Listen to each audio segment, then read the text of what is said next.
Do you want to start today? No, no. I will bow to your seniority. As a presenter. The big laugh you hear is our guest today that we'll introduce you to in just a moment. I'm Richard Keys, this is Andy Gray. We are unplugged, as we've said a number of times since we started the series. This programme 11 on April the 7th, a little more relaxed than you perhaps expect to see us under usual circumstances, but these are not normal circumstances. No. Message very early in the piece today: be careful. Stay safe. Stay safe, stay socially distanced, and stay thoughtful. This programme airs 5 days a week on beIN Sports, and it's also available for our international viewers on YouTube.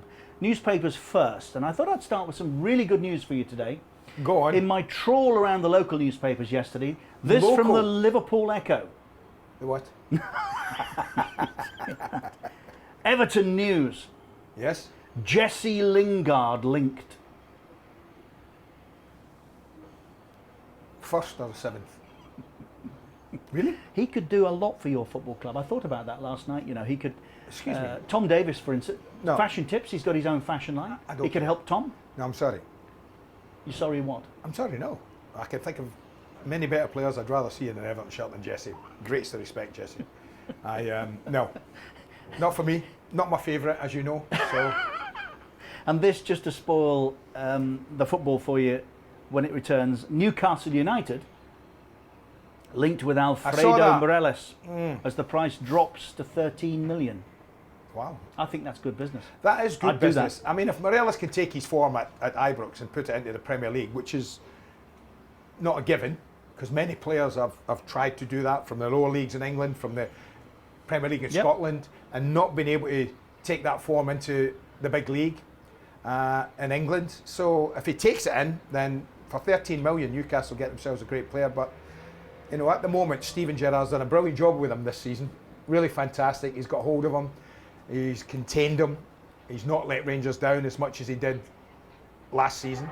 And I think it's benefited Rangers. So never mind all that. The Irish Times, and here's one to keep an eye on. Mick McCarthy, good friend of ours, left his job early. Says he wants to continue in the business. Good luck to him. He's only 61, for goodness sake. He had a 2-year deal. The Irish FA got themselves into a bit of a problem because Robbie Keane, his assistant, had a 4-year deal. And the incoming management have no plans to include him. They're taking Damien Duff, I think, as assistant. All right. So they've got a big problem now with what to do with Robbie. Have to pay Robbie up. Well, you would think so. Yeah. This is current and understandable, I think. Plans to launch a fighting fund for NHS have been halted by the desire of some Premier League overseas footballers to contribute to their own health services. I get that. Totally. 100%. Really do. I get that. I was reading Sadio Mane's contributed huge amount of money to Senegal to help their NHS so it's not a one-size-fits-all. We'll come back to it in a moment. Thoughts with the family of Radi Antish, the man who scored Luton's goal at Manchester City all those years ago to keep them in first division. Please run on the pitch. The only man to have managed Barca, Real Madrid and Atletico Madrid. Wow. Isn't that extraordinary? That is extraordinary. Sad. Current speculation about when we restart, there might just be 2 weeks between the end of this current season and the start of next. Nothing else to add here. Said to you yesterday, by the time this programme is shown, we record early morning, it's shown late afternoon, Liverpool would have changed their minds. They did. Honestly. Back page of the Mirror, defeat for Liverpool. Peter Moore, of course, the chief exec. We spoke widely to the various stakeholders, and that conclusion we came to was the wrong one. In other words, don't blame me. Everybody was involved. But there's also at the bottom end here, victory. Liverpool fans have been assured by Alexander Cheferin, the chief exec of UEFA, that one way or another they will win the title. He said he can't imagine a scenario where that isn't the case, even if the season isn't ended. The only problem with this is that it's nothing to do with you, Mr. Cheferin. No, it isn't. It's a view, but absolutely nothing to do with you. Thoughts with Pep Guardiola as well? Yes. Mum died from coronavirus. Sad. He and City's staff have said they will take pay cuts voluntarily. Gordon Taylor, chief exec of the Premier League, who the Daily Mail are battering at the moment, and I think it's grossly unfair. Gordon has said, it's probably not helped his case too much, we're not taking pay cuts. The over 60s at the PFA will continue to earn full salary. Wages gone. he's over 60. He's over 60. Okay. Yeah. This is another problem with taking sweeping cuts in salaries. The Premier League's hopes of unified wages have been made virtually impossible by relegation clauses already hitting players with reductions at the end of this current season. Yes. There are 8 clubs at the moment that could, Yes. in fact, are involved. And also, you've got to think about those players out of contract come the end of the season. Not everybody whose contract ends on June the 30th is going to find gainful employment on the terms that they currently earn. So it's something else to think about, and why I think the PFA in my view, are needed in these negotiations to find a sensible way through. Of course they are. Said yesterday, I'd tell you how Fabio Capello got the England manager's job. Our guest today, I think, is going to be fascinated by this. Happy to share it with you because it is something that's aired here in our part of the world, the Middle East and North Africa previously. We got to know Ramon Calderon very well. Yes, we did. Down the years. The first time we spoke to Ramon was when we were on the radio. Neither of us had any idea whether it was him or just someone with a Spanish accent. Pretending. Yeah. He was brilliant. We're getting mugged here now, but he was not. Fabio Capello, around about November, December, in the last season that he was manager of Real Madrid, and it was the year that he'd consigned Beckham to train alone. So I think 2006, if memory serves me correct. Went to see Ramon, who was then president of Real Madrid, and he said, look, I can't do this job now. My view is we're not finishing better than 6th this year. Ramon looked at him, stunned, and he said, 6th? He said, Fabio, if we finish 6th, me and you need to buy a one-way ticket to Australia. That's it. He said, no, we're not. What do you mean you want to leave? He said, I want to go. This isn't working. Ramon let him go, called together what he called his captains, Casillas, Salgado, who our guest today knows very well, signed him, and Raul. Put it to the boys. Manager wants to go, coach, to use the correct phraseology in Spain. What are we going to do? The attitude was, well, he's not going anywhere. He can see his contract out. But what we'll do from this point is we'll run it from the dressing room and we'll win the title this year. Point 1, Beckham gets back involved, which he did, if you remember. Fabio was told, sit there and keep quiet. Come the end of the season, when Real had won the title, in a dramatic last day finish at Mallorca. Won it in the last day. Brian Barwick, then chief executive of the English Football Association, rang Il Presidente, Ramon Calderon, to say any reason why, if we make an approach for Fabio Capello, you would have a problem with that. Ramon thought all his Christmases come up on the same day. As long as the compensation is vast. And Real Madrid's problem was then England's problem, and we all know what happened. Yeah. Anyway, extraordinary, isn't that extraordinary? It is an extraordinary story. I'm not sure what quite the moral is, whether Graham Souness is right and players can drive from within the dressing room, but trust me, Capello, who was telling tales on Saturday, and that's why I tell you that story, when you do, you have to expect that somebody might remember one about you. Anyway, consigned to history, Fabio and England. Eventually, we did get ourselves an Englishman. This is a subject we discussed yesterday. And here's the only man that left the England post with a 100% record. Yes. Big Sam Allardyce. That does sound good, Sam. That does sound story, by the way. What a story! It's unbelievable, isn't it? All true. I mean, you signed Mitchell. You can speak to Mitchell Salgado about that any time. But absolutely true. I mean, November, December, Ramon couldn't believe what he was hearing. I want out. We can't finish better than 6th. What does that say to you? What an amazing story. What an amazing story. Michel Salgado was a great signing for me at Blackburn, lads, as you well know. I mean, he was outstanding. What a professional player in my time at Blackburn Rovers. Well, we've got you. How on earth did you get Michel Salgado from Real Madrid to Bolton? Blackburn. Blackburn. Agent approached me saying that he wants to come to England. I'm finding it difficult to have a club. Would you be interested? And I said, well, will you get Michel Salgado over? And me and Michel Salgado spent the whole afternoon into the early evening at Northcote Manor, as you well know, up at Old Lango by Blackburn's training ground. And we had such a great conversation that he woke up the next day and said, yeah, that'd be great for me. I'd like to sign. I'd like to come and play for you. We were trying to keep this quiet, actually, and a couple of old guys had recognised who it was and asked for a photo, and that ended up all over the papers the day after. So it wasn't kept very quiet, like, you know. But luckily enough, he had his medical the day after, signed the contract, and spent a couple of seasons with me, and I thoroughly enjoyed his professionalism. He turned the restaurant into a Spanish tapas restaurant for his birthday. Brought all the gear himself, everything. Right. We just had a great day. Really great lad. I was just thinking, those two old guys weren't me and Andy, were they, by any chance? No, I want you were a lot younger then. Sam, just tell us that story about Michel when he went in to play for you against Stoke City, was it, away from home? And he had to face a long throw from the halfway line. He went a long throw from the halfway line, goes, oh my God, what's happening here? I think it was who was it? Paul Robinson. Paul Robinson in goal. Unbelievable. Yeah. Shane to Michel, back here with me. And Michel's gone, it's on the halfway line, Paul. Why do you want me in the penalty area? Back here, Michel, back here. Did you not also get close to Lewandowski at one point, Sam? Like most players did when they first come, Andy. I think he made his debut at Everton, if I remember. Unfortunately for him, it was such a tough debut for him. I had to take him off for half time, but once he got to grips with it, we had a great season. Finished 10th that season. Yeah, sorry, Sam. Did you not also get close to Lewandowski at one point? Lewandowski didn't come because of the ash cloud. So me and the Chief Scout went to watch Lewandowski. Met with his agent after.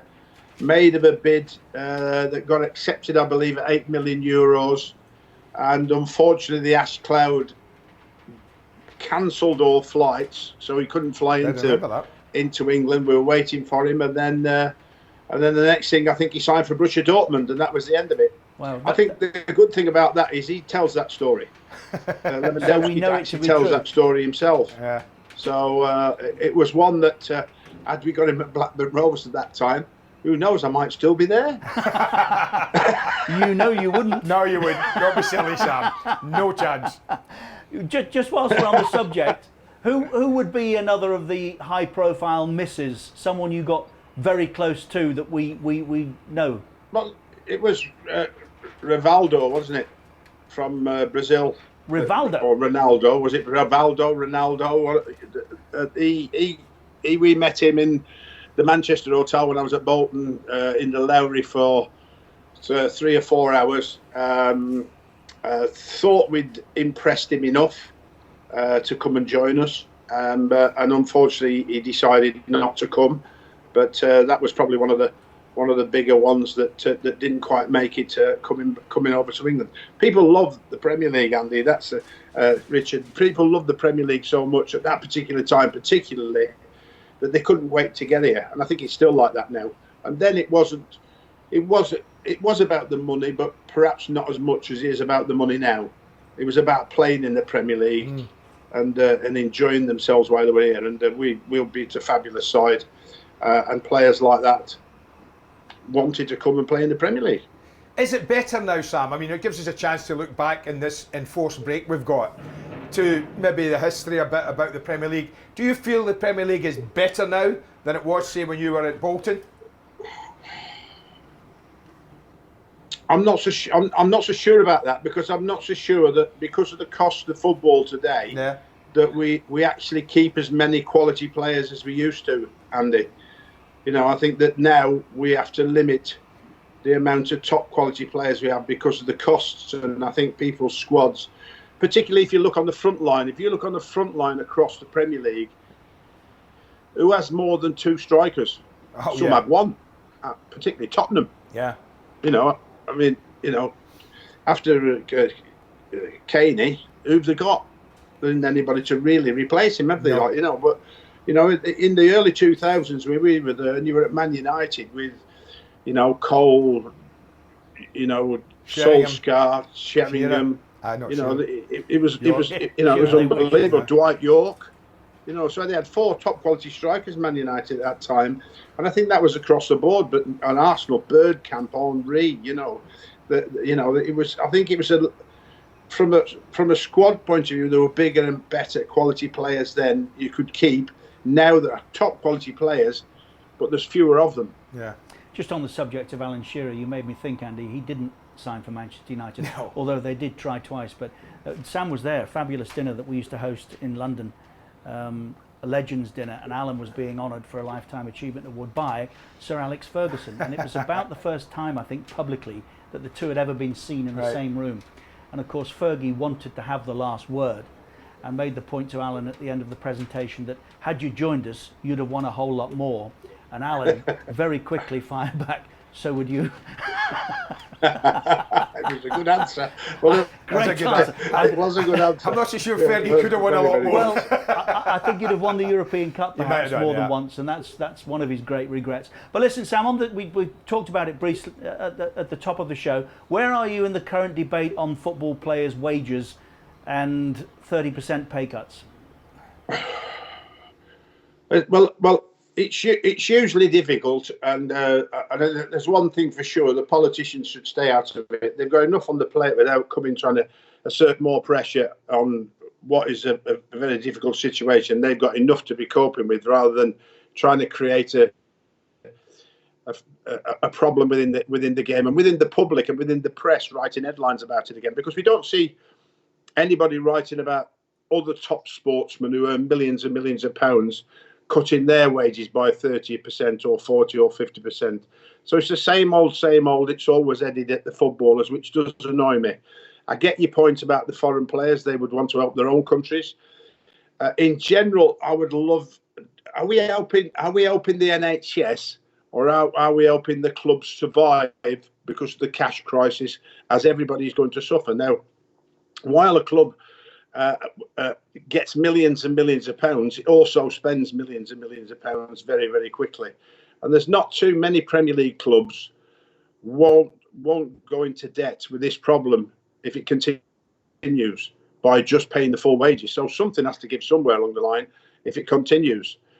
Quite what it is. But deferral of payments should obviously be done by players. And I think this all erupted by the furloughing of staff outside of the football club, and that is the big disappointment. If I was a manager, I would sit down with the players and say, can we not support the staff and keep them on the wages? Can we not give some of our wages and tell the club that we would want to pay them 100% until they actually come back? Because without them, you haven't got a football club, Richard, Andy. You know, you just need those people. They love the football club.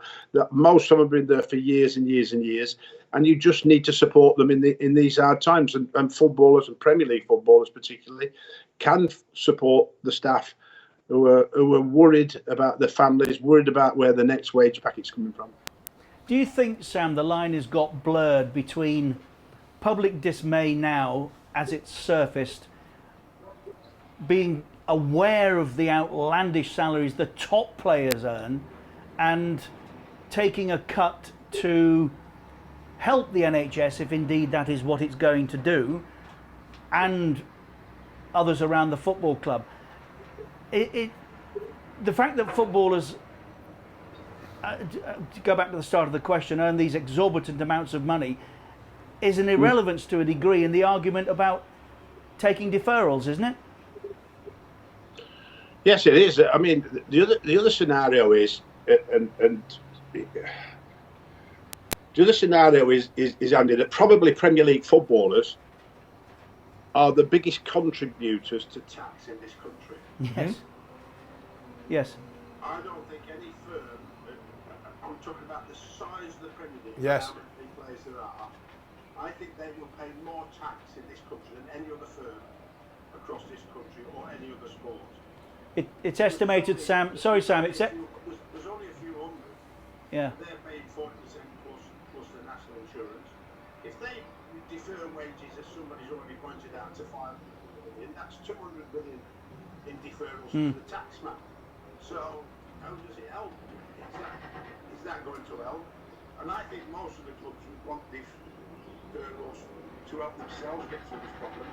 But I do think it's a split. I think footballers themselves should come out and help the NHS anyway and support the NHS and managers. Yes. Yeah, the gross figure, by the way, I think is estimated to be around about £1 billion in terms of tax contribution. Sam, you know footballers. You've been around them, been around them long enough, particularly in the Premier League as well. But don't you believe, like I do, that footballers in general want to help? They want to be shown to have some empathy with what's going on around the country at the moment. They want to help, but they want control of where that help is going to be directed. And they don't just want to be docked wages and have no idea where this money's going. Isn't that right for them to be worried about that?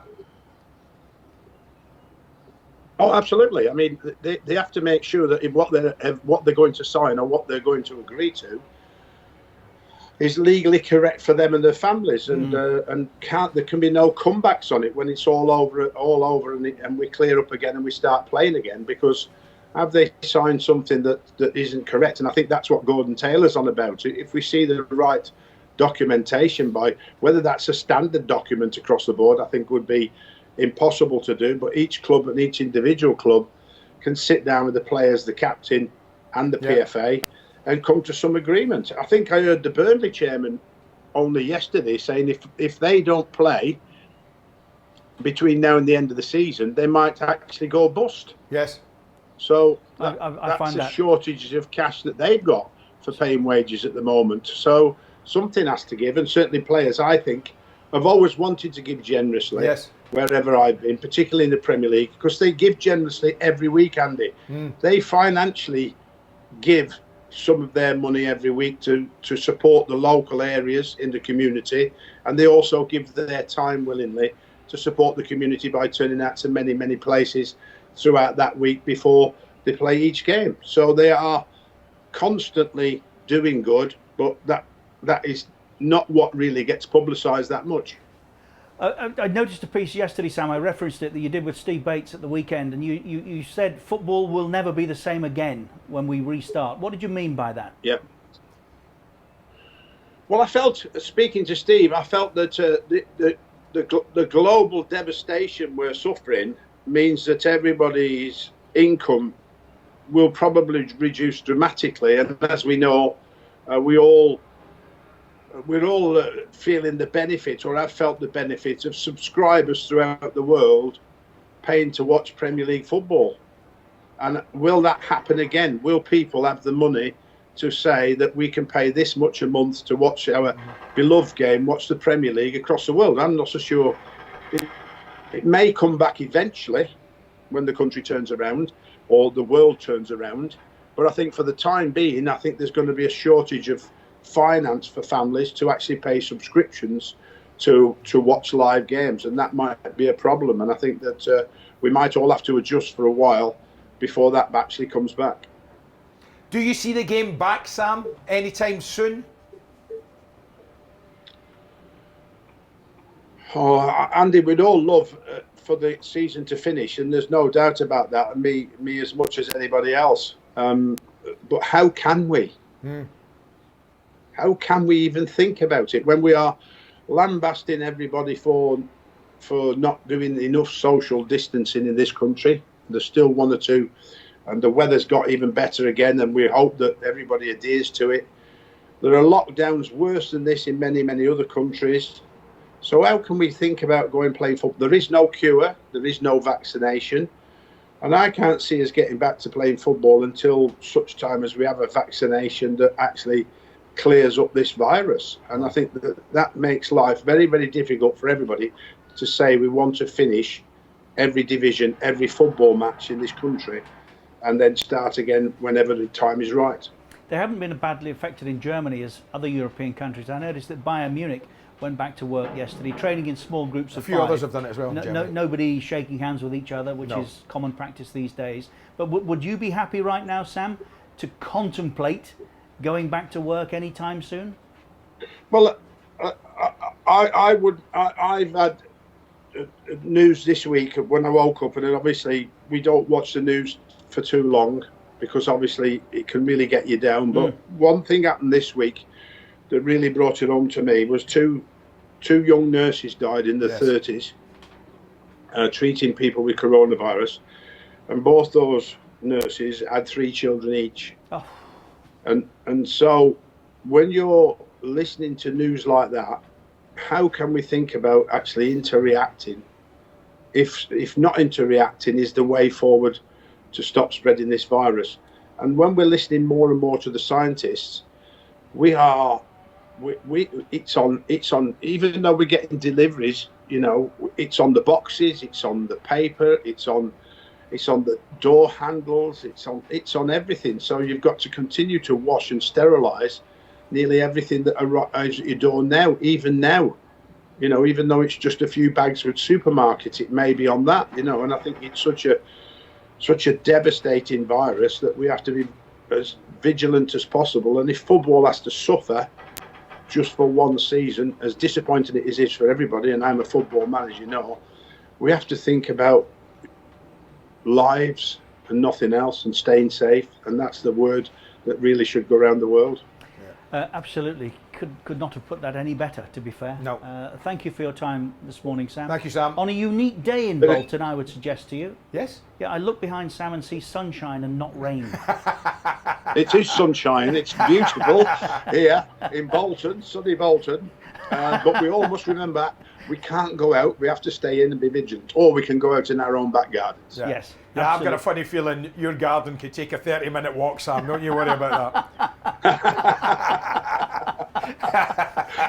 Sam, great to talk, and Thanks, thank you Sam. again for And taking good to time speak out. to you, lads. Good to Anytime. see you. And keep safe. Thanks, Sam. Yeah, you too. Sam Allardyce, former England manager, of course, thoughtful, I would suggest Yes, to you, and as always. correct on many subjects. So that's it then for day 11, and the view's spectacular. The country strange, like so many other parts of the world, because largely we're in lockdown. You can probably hear some the weather's construction ramping going up. on, but it is getting warm. It's And getting if this warm. virus is to be attacked by warmth, we'll let you know soon, because temperatures are rising above the 30s here. Yeah. Thank you once again for your company. 5 days a week we're on beIN Sports. International viewers, I repeat, as we started, this programme is available for you on YouTube. We'll see you tomorrow.